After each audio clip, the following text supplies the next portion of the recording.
Hello everyone, welcome to my channel Antinet Commerce Classes. Today I will discuss आज हम पढ़ने वाले हैं BOP. BOP बहुत ही इंटरेस्टिंग सब्जेक्ट है जिसको आज हम पढ़ने वाले हैं. ओके और ये एंटीनेट में भी बहुत हेल्प करता है. चलिए पढ़ते हैं. इसका फुल फॉर्म होता है BOP का बैलेंस ऑफ पेमेंट्स. ठीक है जी. इसका मीनिंग होता है balance of payment is an accounting of a country international transactions for a particular time of periods. कहता है कि ये एक अकाउंटिंग सिस्टम होता है जिसमें इंटरनेशनल ट्रांजेक्शंस को कोई कंट्री क्या करती है, लिखती है किसी पर्टिकुलर टाइम पीरियड के लिए. जैसे कि एक कंट्री दूसरी कंट्री को कितना एक्सपोर्ट कर रही है, ठीक है जी, कितना इंपोर्ट कर रही है, उन सारी ट्रांजेक्शंस को इसमें क्या करती है, लिखती है. अगर क्या है कि कंट्री की जो मनी है वो देश में आ रही है, कंट्री में मनी का क्या हो रहा है, इनफ्लो हो रहा है, तो वो उसको क्या लिखेगा, उसको क्रेडिट में लिखेगा. अदरवाइज अगर हमारी जो मनी है उसका आउटफ्लो हो रहा है फ्रॉम द कंट्री तो उसको किस में लिखेगा, डेबिट साइड लिखेगा. ठीक है जी. चलिए आगे पढ़ते हैं. Feature of BOP. बीओपी के मतलब होता है बैलेंस ऑफ पेमेंट्स. इसके क्या फीचर्स होते हैं. नंबर फर्स्ट ये सिस्टमेटिक रिकॉर्ड होता है. मतलब कि ये एक टाइम पीरियड्स के लिए होता है. ठीक है जी. इसमें देश में होने वाली जो रिसिप्ट होती हैं, पेमेंट्स होते हैं, उन सब का एक रिकॉर्ड लिखा जाता है. ठीक है जी. फिक्स टाइम पीरियड होता है. यह एक वर्ष के लिए इसका जो अकाउंटिंग सिस्टम होता है वो 1 ईयर के लिए होता है. उसके बाद ये डबल एंट्री सिस्टम पर ये बेस करता है. ठीक है जी. क्योंकि रिसिप्ट एंड पेमेंट्स, अगर हमने रिसिप्ट किया है तो हमने पेमेंट भी की होगी. ठीक है. और होता है एडजस्टमेंट ऑफ द डिफरेंस. ठीक है. इसमें क्या होता है कि जो हमारी रिसिप्ट और पेमेंट्स होती हैं उनका जो डिफरेंस आता है उसको क्या किया जाता है, एडजस्टमेंट किया जाता है. और इसके लिए हम क्या करते हैं, हम कैपिटल का ट्रांसफ़र करते हैं जिससे कि हमारी जो बैलेंस ऑफ पेमेंट होता है वो सेल्फ बैलेंस्ड हो जाता है. उसके बाद all government and non government items को इसमें क्या किया जाता है, लिखा जाता है. कहते हैं कि बैलेंस ऑफ पेमेंट्स में हम क्या करते हैं, रिसिप्ट एंड पेमेंट्स से संबंधित जितनी भी हमारी नॉन गवर्नमेंट और गवर्नमेंट की जो आइटम्स होती हैं उन सबको इसमें हम सम्मिलित करते हैं, मतलब कि लिखते हैं. ठीक है जी. फिर हम पढ़ते हैं balance of trade. Balance of trade balance of payments का ही भाग होता है. बैलेंस ऑफ पेमेंट्स का मतलब होता है एक बड़ी चीज़ और बैलेंस ऑफ ट्रेड का मतलब होता है छोटा. हम बैलेंस ऑफ ट्रेड में क्या लिखते हैं, हम बैलेंस ऑफ ट्रेड में लिखते हैं कि हमारी जो फिजिकल गुड्स होती हैं, जो हमारी वस्तुएं होती हैं, उनका जो इंपोर्ट है और एक्सपोर्ट है उन सब का लेखा जोखा इसमें क्या किया जाता है, बैलेंस ऑफ ट्रेड में किया जाता है. कितना हमने फिजिकल गुड्स का एक्सपोर्ट किया, कितना हमने फिजिकल गुड्स का इंपोर्ट किया, उस सब को हम किस में लिखते हैं, बैलेंस ऑफ ट्रेड में लिखते हैं. ठीक है जी. इसमें हम विजिबल्स गुड्स जो होती हैं उनके बारे में लिखते हैं. ठीक है. और जो बैलेंस ऑफ पेमेंट्स होता है उसमें क्या आता है, उसमें सारा कुछ आता है. उसमें विजिबल आइटम्स भी आते हैं, इनविजिबल्स आइटम भी आते हैं. इनविजिबल्स में मतलब सर्विस आती हैं. ठीक है. और कैपिटल्स जो ट्रांसफ़र होता है वो भी आता है. बट बैलेंस ऑफ ट्रेड में ओनली वन थिंग्स क्या आती है, बैलेंस ऑफ वो आता है कि हमारी जो विजिबल्स गुड्स होती हैं, जैसे कि हमारी कोई भी गुड्स हैं जिसे हम देख सकते हैं, छू सकते हैं, उसको हम एक्सपोर्ट इंपोर्ट करते हैं, उसको हम बैलेंस ऑफ ट्रेड में लिखते हैं. इसमें क्या होता है, अगर हमारे एक्सपोर्ट मोर देन है हमारे इंपोर्ट से तो हमारे फेवरेबल कंडीशन है. ठीक है जी. अगर हमारे इंपोर्ट ज़्यादा है और एक्सपोर्ट से, इंपोर्ट ज़्यादा होने का मतलब क्या हुआ कि हम ज़्यादा खरीद रहे हैं. अगर हम ज़्यादा खरीदेंगे, परचेज़ करेंगे तो क्या होगा, जो फॉरेन रुपीज़ है हमारे पास, फॉरेन एक्सचेंज क्या है हमारे पास, हमारी जो मनी है उसका क्या ज़्यादा इनफ्लो होएगा, इनफ्लो ने आउटफ्लो हो जाएगा. अगर हम खरीदेंगे तो मनी का आउटफ्लो हो जाएगा. अगर हम बेचेंगे तो हमारे दूसरे देशों से क्या आएगी, मनी आएगी. तो उसको बोलते हैं एक्सपोर्ट. एक्सपोर्ट से इनफ्लो होता है और इम्पोर्ट से आउटफ्लो होता है. अगर हमारे इम्पोर्ट ज़्यादा है तो क्या होगा, हमारे लिए ये नुकसानदायक है, ये डेफिसिट है. उसके बाद अगर हमारा balance of payment equilibrium come position पर होगा, जब हमारे जो एक्सपोर्ट है और जो इम्पोर्ट है दोनों बराबर हैं, मतलब कि हम सेल और परचेज दोनों बराबर कर रहे हैं, तो हमारी जो फॉरेन एक्सचेंज है उसकी शॉर्टेज नहीं पड़ेगी, इक्वल रहेगा वो. ठीक है जी. उसके बाद पढ़ते हैं difference, balance of payments and BOT. कहता है कि जो बीओटी होता है वो difference obtain from export and import of the goods. ये गुड्स के इंपोर्ट और एक्सपोर्ट के डिफरेंस को बताता है. बट जो बैलेंस ऑफ पेमेंट होता है वो क्या बताता है, आउटफ्लो और इनफ्लो ऑफ फॉरेन एक्सचेंज. ठीक है जी. इसमें क्या क्या इंक्लूड किया जाता है, इसमें इंक्लूड किया जाता है हमारी विजिबल गुड्स, इनविजिबल गुड्स, मतलब कि गुड्स और सर्विसेज और कैपिटल ट्रांसफ़र हम बीओपी में इंक्लूड करते हैं, बट बीओटी में ओनली गुड्स इंक्लूड करते हैं. ठीक है जी. और ये बताता है कि जो भी कुछ भी हमारे डेफिसिट वगैरह आते हैं, मतलब ये बताता है कि जो हमारा बैलेंस ऑफ पेमेंट है वो तो एक बहुत ही कॉम्प्रिहेंसिव है, उसका छोटा पार्ट है बीओपी, ठीक है जी। उसके बाद हम पढ़ते हैं बैलेंस ऑफ पेमेंट्स। कहता है कि हम बैलेंस ऑफ पेमेंट्स में क्या क्या फॉर्म्स होती हैं। एक तो होता है करंट अकाउंट, जिसमें हम विजिबल आइटम्स बोले तो गुड्स, और इनविजिबल आइटम्स बोले तो सर्विसेज। कैपिटल अकाउंट्स होता है, कैपिटल अकाउंट में हम फॉरेन लोन, हमने फॉरेन से कोई लोन लिया है या हमने फॉरेन के लोगों को कोई लोन प्रोवाइड किया है, हमने फॉरेन में कोई इन्वेस्टमेंट की है या फॉरेन के लोगों ने हमारी कंट्री में इन्वेस्ट की है, हमने इंटरेस्ट पे किया है फॉरेन के लोगों को या फिर हमने इंटरेस्ट लिया है। ग्रांट्स है कि कोई हमें डोनेशन वगैरह हमने दिया है या फिर लिया है। कैपिटल ट्रांसफ़र या तो हमने की होगी दूसरी कंट्री में या फिर दूसरी कंट्री ने हमारे देश में की होगी, ठीक है जी। ओवरऑल बैलेंस ऑफ पेमेंट में करंट अकाउंट और कैपिटल अकाउंट प्लस हो जाते हैं, ठीक है जी। उसके बाद पढ़ते हैं हम बीओपी, गुड्स एंड सर्विसेज का जो एक्सपोर्ट और इम्पोर्ट, ये इसमें क्या क्या होता है। बीओपी होता क्या है, कहता है कि गुड्स एंड सर्विस हमने एक्सपोर्ट करी, ठीक है जी, और कैपिटल हमने रिसिप्ट हुआ, माइनस में गुड्स एंड सर्विस हमने इंपोर्ट करी और कैपिटल हमने पेमेंट किया, उन दोनों के डिफरेंस को क्या बोलते हैं, बीओपी। कहता है कि कंपोनेंट ऑफ करंट अकाउंट में कौन कौन से कंपोनेंट आते हैं। करंट अकाउंट में हमने पढ़ा था दो आते हैं, एक तो विजिबल आइटम आते हैं और एक इनविजिबल्स आते हैं। विजिबल्स में क्या आती हैं, गुड्स आती हैं, और इनविजिबल्स में सर्विसेज आती हैं। अब देखते हैं डिटेल में क्या आता है। Number first, export and import of the visibles goods, जिनको हम छू सकते हैं, दे सकते हैं, उन सब का इम्पोर्ट या एक्सपोर्ट हो। इनविजिबल आइटम जैसे कि सर्विसेज वगैरह होती हैं, सर्विसेज का मतलब होता है जैसे कि बैंकिंग की सर्विस, कोई भी सर्विस हो सकती है। उसके बाद होते हैं service render by the commercial undertaking, जो कॉमर्शियल अंडरटेकिंग होती हैं उनके द्वारा कोई सेवा प्रोवाइड की जाती है, तो उसको भी हम इसमें करंट अकाउंट में लिखते हैं। या तो हमारे देश ने दूसरे देश कंट्री को प्रोवाइड की होगी कोई सेवा, या फिर दूसरी कंट्री ने हमारे देश को कोई सेवा प्रोवाइड की होगी। जैसे कि हमारी जो शिप कंपनीज होती हैं, इंश्योरेंस कंपनी होती हैं, बैंक होती हैं, वो क्या सब क्या करती हैं, अपनी अपनी सर्विसेज का आदान प्रदान करती हैं, ठीक है, देती भी हैं तो लेती भी हैं, तो उनको क्या बोलते हैं, करंट अकाउंट में वो आती हैं।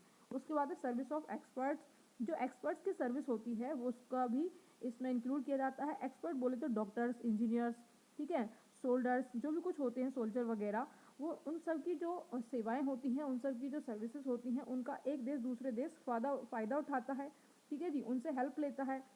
तो इन सब की सेवाओं के बदले, इन सब सर्विसेज के बदले उन्हें कुछ पेमेंट वगैरह दी जाती है, तो ये सब को भी इसमें करंट अकाउंट में इंक्लूड किया जाता है। उसके बाद होता है ट्रैवलिंग।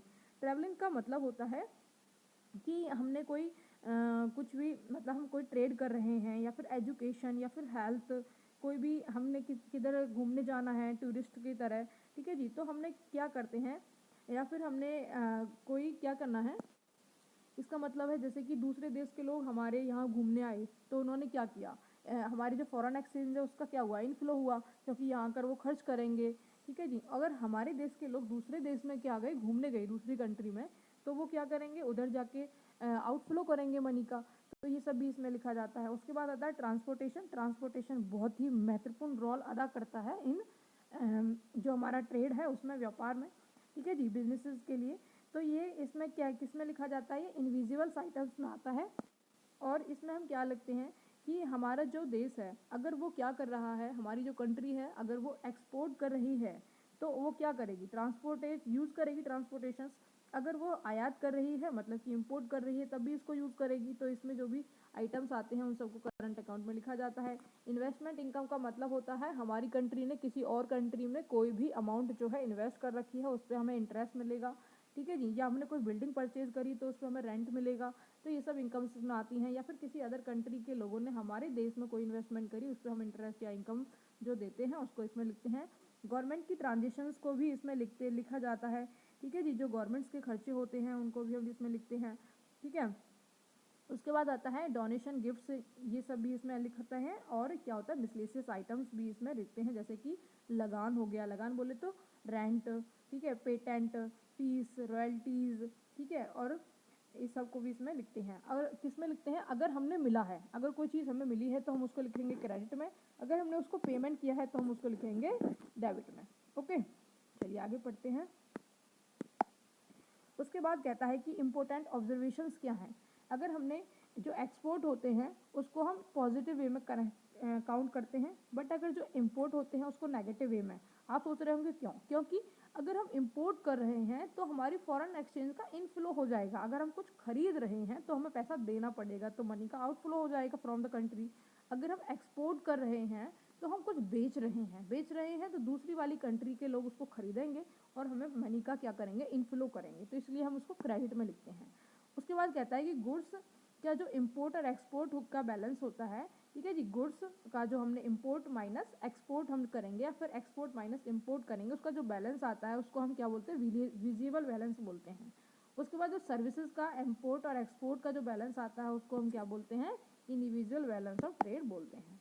उसके बाद बढ़ते हैं हम कैपिटल आइटम्स करके आइटम ऑफ कैपिटल अकाउंट की। कैपिटल अकाउंट में हम क्या लिखते हैं, कैपिटल अकाउंट में हम लिखते हैं प्राइवेट फॉरेन लोन्स।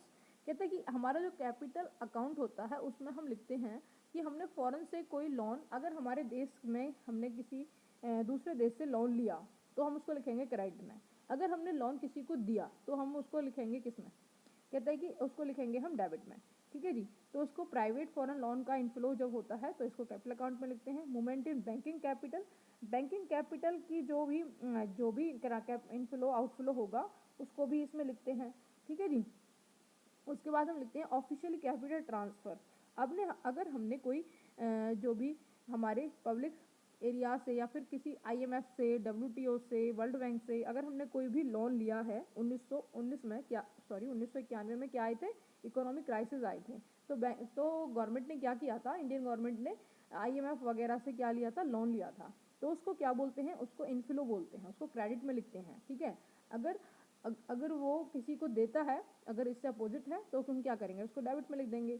उसके बाद है गोल्ड मूवमेंट। अगर गोल्ड का मूवमेंट्स होता है तो उसको भी इसी तरह लिखा जाता है। कहता है कि अगर एक जो देश है, एक जो कंट्री है, ठीक है, कि किसी दूसरे देश से, किसी बैंक विदेश से सोने का क्रय करता है, मतलब कि वो गोल्ड को खरीद रहा है, तो वो क्या कर रहा है, हमने क्या किया, अगर हम खरीद रहे हैं तो हम पेमेंट कर रहे हैं, तो आउटफ्लो हो गया मनी का, तो उसको हम डेबिट साइड लिखेंगे। अगर हमने गोल्ड को क्या किया, इसी तरह इसमें गोल्ड्स के मूवमेंट्स को भी लिखा जाता है, मिसलेनियस आइटम्स में भी लिखा जाता है। अगर हमने कुछ लिया है, अगर हमारे देश में मनी का इनफ्लो हुआ है तो हम क्रेडिट लिखेंगे, आउटफ्लो हुआ है तो उसको डेबिट साइड लिख देंगे, ओके। उसमें इसमें भी कुछ ऑब्जर्वेशंस होती हैं, ठीक है। इसमें क्या ऑब्जर्वेशंस होती हैं, अगर हमारा जो बैलेंस ऑफ पेमेंट्स है, अगर हमारे जो इसमें क्या ऑब्जर्वेशंस होती हैं, इसमें ये होती है अगर कि हमारा जो कंट्री है उसमें अगर मनी का इनफ्लो हुआ, किसी हमने ट्रांजेक्शन की और उससे हमारी कंट्री में दूसरे देश से मनी का क्या हुआ, इनफ्लो हुआ, तो इसको हम पॉजिटिव वे में लेंगे। अगर हमारी देश से किसी भी मतलब हमारी जो मनी है उसका आउटफ्लो हुआ तो हम उसको क्या लिखेंगे, नेगेटिव सेंस में लिखेंगे, ठीक है जी।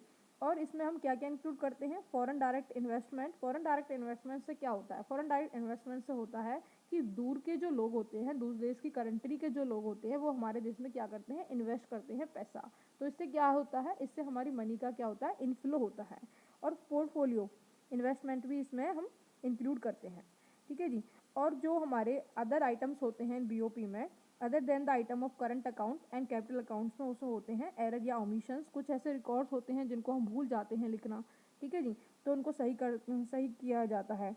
उसके बाद आता है ऑफिशियल रिजर्व ऑफ ट्रांजेक्शंस। ये कुछ ऐसा रिजर्व होता है जो गवर्नमेंट के पास होता है। कहता है कि अगर हमारा जो रिजर्व है वो डिक्रीज हुआ, ठीक है जी, मतलब कम हो गया। कम क्यों हो गया, इसलिए हो गया क्योंकि हमने सेल कर दिया, ठीक है जी। ये गवर्नमेंट के पास होता है रिजर्व। ये जो रिजर्व है वो क्या हो गया, डिमिस्ड हो गया या फिर डिक्रीज हो गया। क्यों हो गया, क्योंकि गवर्नमेंट ने इसको सेल कर दिया। सेल कर दिया तो क्या होगा, मनी का इनफ्लो होएगा कंट्री में, तो इसको हम पॉजिटिव सेंस में लेते हैं। अगर हमारा रिजर्व जो है इंक्रीज हो गया तो इसका मतलब क्या है कि हमने दूर दराज के देशों से क्या किया, परचेज किया रिजर्व को। जब हम रिजर्व को परचेज करेंगे तो क्या होगा, मनी का आउटफ्लो हो जाएगा फ्रॉम द कंट्री, तो इसीलिए इसको हम नेगेटिव सेंस में लेते हैं। उसके बाद बढ़ते हैं autonomous and accommodation item of BOP. Autonomous items एक ऐसे आइटम्स होते हैं जो international economy transition which take place due to economic motive. इनका मोटिव क्या होता है, प्रॉफिट को मैक्सिमाइजेशन करना होता है। इनको कोई लेन देन नहीं होता बीओपी से, बट इनका मोटिव होता है प्रॉफिट को मैक्सिमाइजेशन करना। इनको अबव द लाइन आइटम्स भी कहते हैं। उसके बाद बढ़ते हैं अकोमोडेशन आइटम्स। ये ऐसे आइटम्स होते हैं जो कि ऑटोनॉमस ट्रांजिशंस, मतलब इसका मतलब होता है इसका मेन मोटिव प्रॉफिट को मोटिव करना नहीं होता, प्रॉफिट के लिए नहीं होता, ठीक है जी। इसका मेन मोटिव होता है कि जो भी हमें ट्रांजिशंस के लिए ऑटोनॉमस ट्रांजिशंस थी उनकी भरपाई करने के लिए होता है, ठीक है। Such transition are determined by net consequence of autonomous transitions, इसे अबव इसे बोलते हैं बिलो द लाइन। ठीक है जी, क्या बोलते हैं, बिलो द लाइन होता है। ठीक है, इसका मेन मोटो होता है कि हमारे जो बैलेंस ऑफ पेमेंट है उसको बैलेंस करना, बैलेंस ऑफ पेमेंट को बैलेंस करना होता है, इसका प्रॉफिट के लिए मोटो नहीं होता। ठीक है, उसके बाद हम पढ़ते हैं type of disequilibrium in BOP. BOP में कितने तरह का जो है डिसइक्विलिब्रियम होता है। बीओपी में डिसइक्विलिब्रियम होता है 5 टाइप्स का। Number 1 temporary. टेम्परेरी ऐसा होता है, टेम्परेरी का होता है जो कुछ समय के लिए होता है। जैसे किसी देश में बहुत ज़्यादा बारिश हो गई तो उसके कारण क्या हुआ, उसकी जो फसल थी वो सब नष्ट हो गई वहाँ की, तो उसके कारण क्या हुआ कि हम एक्सपोर्ट नहीं कर पाए। एक्सपोर्ट नहीं कर पाए तो कंपनी जो भी हमारा कंट्री है उसमें इनफ्लो नहीं हुआ मनी का, तो हमारा जो बीओपी है वो डगमगा जाएगा, इनबैलेंस हो जाएगा। ठीक है जी, तो हमारा बैलेंस खराब हो जाएगा, तो इसको हम क्या बोलते हैं, टेम्परेरी डिसइक्विलिब्रियम। उसके बाद पढ़ते हैं साइक्लिकल डिसइक्विलिब्रियम। ये एक ऐसा डिसइक्विलिब्रियम होता है जो कि बूम एंड डिप्रेशन के कारण आता है। ठीक है जी, ट्रेड में डिफरेंस आ जाता है, बूम एंड डिप्रेशन में क्या होता है, तो इसके कारण जो हमारा बैलेंस ऑफ पेमेंट है वो डगमगा जाता है, तो इसको साइक्लिकल डिसइक्विलिब्रियम बोलते हैं। उसके बाद होता है स्ट्रक्चरल। इसमें क्या होता है कि जो हमारे बैलेंस ऑफ पेमेंट होता है उसमें इस तरह का जो असंतुलन होता है, इस तरह का जो डिसइक्विलिब्रियम होता है वो उस समय उत्पन्न होता है जब हमारे डोमेस्टिक और जो हमारे फॉरेन की जो इन्वायरमेंट है, ठीक है जी, उसमें कुछ आर्थिक क्षेत्र जैसे कि कृषि उद्योग, ठीक है जी, एग्रीकल्चर, इंडस्ट्री, सर्विस सेक्टर्स, उसमें कुछ स्ट्रक्चरल डिफरेंस होता है। ठीक है जी, जैसे कि हमारा क्या होता है, एक जो देश है उससे, जैसे कि बांग्लादेश को ले लो, उसमें जो हमारा जूट के प्रोडक्ट होते हैं उनके निर्यात में, उसके जो एक्सपोर्ट है उसमें वृद्धि होने से भारतीय जूट के उत्पादों की विदेशों की मांग कम हो गई। क्यों हो गई, क्योंकि देखो जैसे कि हमारी कंट्री है, कोई किसी किसी प्रोडक्ट में बहुत अच्छी है तो उसका जो प्रोडक्ट है वो एक्सपोर्ट होता है, एक्सपोर्ट होता है तो अदर कंट्रीज़ में बहुत ज़्यादा लोग उसको पसंद करते हैं, परचेज करते हैं। बट क्या हुआ, हमारी कंट्री का कोई प्रोडक्ट, जैसे कि शूज़ ले लो, शूज़ बहुत अच्छे हैं, या फिर कोई कपड़े ले लो, कुछ भी ले लो, ठीक है जी, बट अदर कंट्री ने क्या किया, अपनी टेक्निक्स को डेवलप किया और हमसे भी ज़्यादा अच्छे प्रोडक्ट बनाने लगी, तो उससे क्या होगा, हमारा जो प्रोडक्ट है उसकी सेल क्या हो जाएगी, कम हो जाएगी, तो हमारे जो एक्सपोर्ट है वो कम हो जाएंगे। तो उसको क्या बोलते हैं, स्ट्रक्चरल डिसइक्विलिब्रियम। दूसरी कंट्री का स्ट्रक्चर में डिफरेंस होने के कारण हमारे एक्सपोर्ट क्या हो गए, कम हो गए। उसके बाद होते हैं सर्कुलर। सर्कुलर होते हैं जो परमानेंट के होते हैं, लॉन्ग टाइम्स के लिए होते हैं, लॉन्ग तरह के होते हैं। जैसे कि 1991 में क्या आए थे, इकोनॉमिक क्राइसिस आए थे, ठीक है जी, तो हमारी जो देश की अर्थव्यवस्था थी पूरी तरह डगमगा चुकी थी, तो गवर्नमेंट ने क्या किया था, आईएमएफ से लोन लिया था, तो उसके लिए क्या हुआ, बार बार हमें लोन लेना पड़ा, बार बार, या फिर किसी भी कोई भी अंडर डेवलप कंट्री है, अगर वो डेवलप करना चाहती है तो क्या करेगी, प्लांट्स लगाएगी, प्लांट्स लगाएगी तो क्या, जैसे कैपिटल असेट्स की ज़रूरत होगी, ठीक है, मशीनरीज की ज़रूरत होगी, टेक्नोलॉजी की ज़रूरत होगी, तो उस सब की भरपाई किससे करेगी, आईएमएफ से लोन लेकर या फिर किसी अदर सेक्टर से। तो लोन जब बार बार लिया जाएगा तो ठीक है इनफ्लो हो रहा है, बट क्या होगा, बहुत ज़्यादा क्राइसिस आ जाएंगे, हम पे बीओपी इनबैलेंस हो जाएगा। ठीक है जी, हमें इतने सारे लोन हो जाएंगे तो हम उनको कैसे भरपाई करेंगे, तो इसको हम क्या बोलते हैं, सर्कुलर डिसइक्विलिब्रियम होता है, परमानेंट हो जाता है। उसके बाद बोलते हैं फंडामेंटल। ये क्या होता है, ये बहुत ही दीर्घकाल, फंडामेंटल जो होता है वो लॉन्ग टाइप्स के लिए होता है, मतलब बहुत ज़्यादा टाइम से हम अपनी जो क्या करते हैं, बहुत ज़्यादा लोन वगैरह ले रहे थे तो उससे होता है ये फंडामेंटल।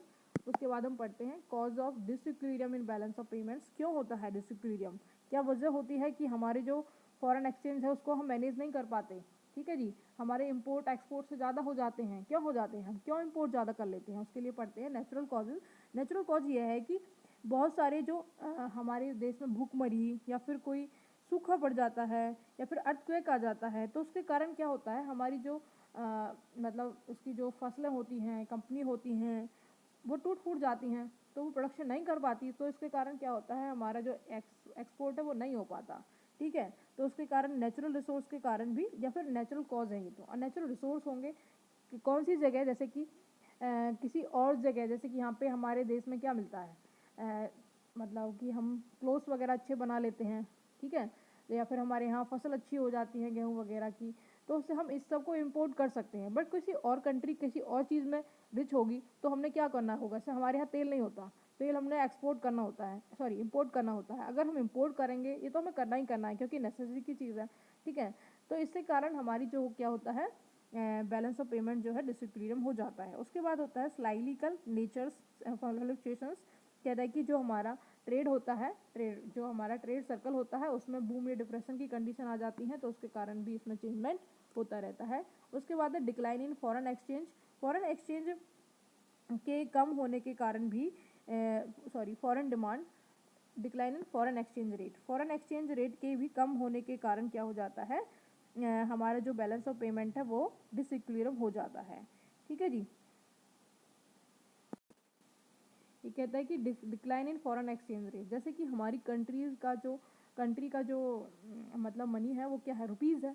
ठीक है, तो रुपीज़ की अगर वैल्यू क्या हो गई, मतलब वो जो इसकी एक्सटर्नल वैल्यू है वो बढ़ गई। ठीक है जी, ज़्यादा हो गई, तो क्या कर सकते हैं, अगर उसकी वैल्यू बढ़ गई तो हम क्या कर सकते हैं, इंपोर्ट तो हम ज़्यादा करेंगे, क्योंकि हमारी जो रुपीज़ की वैल्यू है वो ज़्यादा बढ़ गई है, तो हम ज़्यादा खरीद सकते हैं, इसलिए हम इंपोर्ट ज़्यादा करेंगे। बट दूसरे देशों के लोगों के लिए ये डिफ़िकल्ट होगा, क्योंकि हमारी मनी की वैल्यू बढ़ गई है, तो वो एक्सपोर्ट क्या करेंगे, कम करेंगे।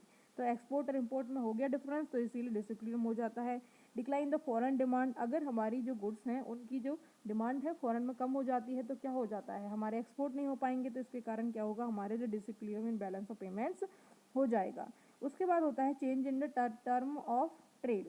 कहता है कि जो टर्म है ऑफ ट्रेड की, उसमें अगर चेंजमेंट हो जाए तो इससे भी हमारा डिसइक्विलिब्रियम बढ़ जाता है। जैसे कि हमारा जो इंपोर्ट मूल्य है या फिर एक्सपोर्ट मूल्य से अगर वो बढ़ जाते हैं, इंपोर्ट मूल्य एक्सपोर्ट मूल्य से जो हमारे मतलब इंपोर्ट प्राइस है वो हमारे क्या होता है, कम होता है इंपोर्ट प्राइस से, तो इससे भी हमारा डगमगा जाता है। उसके बाद डेमोन्स्ट्रेशन इफेक्ट। डेमोन्स्ट्रेशन का मतलब होता है भाई साहब दिखावा। दिखावे का मतलब है अगर जो भी अंडर डेवलप कंट्री है, जैसे कि इंडिया लगा लो, इंडिया अभी फुली डेवलप नहीं है, डेवलपिंग कंट्री है, अगर ये यहाँ के लोगों की ज़्यादा से ज़्यादा जो इंटरेस्ट है वो किस में है, मतलब बड़ी बड़ी गाड़ी हों, ठीक है, फैशनेबल गुड्स हों, तो उनके लिए क्या होगा, ये सब गुड्स हमें दूसरी कंट्री से परचेज़ करनी पड़ेंगी, इंपोर्ट करनी पड़ेंगी, तो हमारी जो मनी है उसका आउटफ्लो हो जाएगा, इसीलिए क्या होता है, जो हमारा डिसइक्विलिब्रियम हो जाता है। उसके बाद बढ़ते हैं पॉपुलेशन एक्सप्लोइशंस, मतलब कि हमारी जो पॉपुलेशन है उसमें ज़्यादा तीव्र गति से वृद्धि हो रही है, तो उसके कारण क्या होता है, हमारा जो देश है उसका जो डोमेस्टिक कंजप्शन है वो बढ़ जाता है, तो इसके कारण हमने क्या करना है, इंपोर्ट ज़्यादा करते हैं, तो इसके कारण भी हमारा बैलेंस ऑफ पेमेंट डिसइक्विलिब्रियम हो जाता है। उसके बाद पढ़ते हैं ओवरसी ऑफ डिसइन्वेस्टमेंट। डिसइन्वेस्टमेंट का ओवरसी है तो प्रॉफिट इन, इसमें बढ़ते हैं जब कोई देश विदेश से अधिक पूंजी निवेश करता है, तो जो पूंजी निर्यातक देश से पूंजी का आउटफ्लो के कारण भुगतान ठीक है जी, ये कह रहा है कि जैसे कि क्या होता है, इसमें होता है कि जो हमारी एफडीआई होता है उसका मेन मोटो होता है कि दूसरे देश के लोगों को अपने देश में इन्वेस्ट करने के लिए मोटिवेट करना। ठीक है, तो क्या होता है कि एक देश दूसरे देश में निवेश करेगा, ठीक है, तो उसमें तो इनफ्लो हो गया, बट अगर हमारे देश के लोग किसी और देश में इन्वेस्ट करते हैं तो हमारे देश से तो आउटफ्लो ही हो जाएगा ना, तो इसके कारण भी हमारे जो डिसिप्लिन है वो हो जाता है। कह रहे हैं कि payment of interest on the foreign inducement, इसका मतलब होता है कि अगर हमने क्या किया, जो फॉरेन के लोग हैं उनका जो भी इन्वेस्टमेंट है उनमें उस पर इंटरेस्ट वगैरह दिया, तो उससे भी हमारा आउटफ्लो हो जाता है, तो डिसिक्विलिब्रियम हो जाता है। उसके बाद पेमेंट फॉरेन डेप्ट पर, हमने फॉरेन के लोगों का जो भी डेप्ट वगैरह देश में था, लोन वगैरह, उस पर इंटरेस्ट देंगे तो भी आउटफ्लो होगा, तो उससे भी डिसिक्विलिब्रियम हो जाएगा। लो इंडस्ट्रियल ग्रोथ है उससे भी हो जाएगा। एक्सेसिव इंपोर्ट करेंगे उससे तो बिल्कुल हो जाएगा। पार्टीशन ऑफ कंट्री, इंडिया और पाकिस्तान का पार्टीशन हुआ था, उस पर उससे बीओपी का बहुत ज़्यादा इफेक्ट आया था। वॉर, अगर किसी देश में लड़ाई हो जाए, वॉर हो जाए, तो बिल्कुल ही डमाडोल हो जाएगा, मतलब कि सारी जो कंट्री की अर्थव्यवस्था है सारी कुछ ख़राब हो जाएगी। वॉर से क्या होता है, नुकसान होता है और कुछ नहीं होता। स्लो एक्सपोर्ट, अगर हमारे एक्सपोर्ट स्लो हैं तो हमारे क्या करेंगे, इनफ्लो स्लो होगा, तो इनफ्लो स्लो होगा तो डिसिक्विलिब्रियम डेफिनेटली हो जाएगा। उसके बाद है प्राइस डिसिक्विलिब्रियम, अगर हमारा प्राइस डिसिक्विलिब्रियम है तो भी हो जाएगा। ठीक है जी, तो ये कहता है कि घरेलू बाजार और विदेशी बाजार में वस्तुओं की कीमत अत्यधिक अंतर हो जाता है। ठीक है जी, मुद्रास्फीति और बिजली तकनीकी के कारण घरेलू बाजार में वस्तुओं की कीमत विदेशी बाजार से अधिक हो जाती है। ठीक है, और घरेलू कीमत बढ़ने से आयात बढ़ जाते हैं।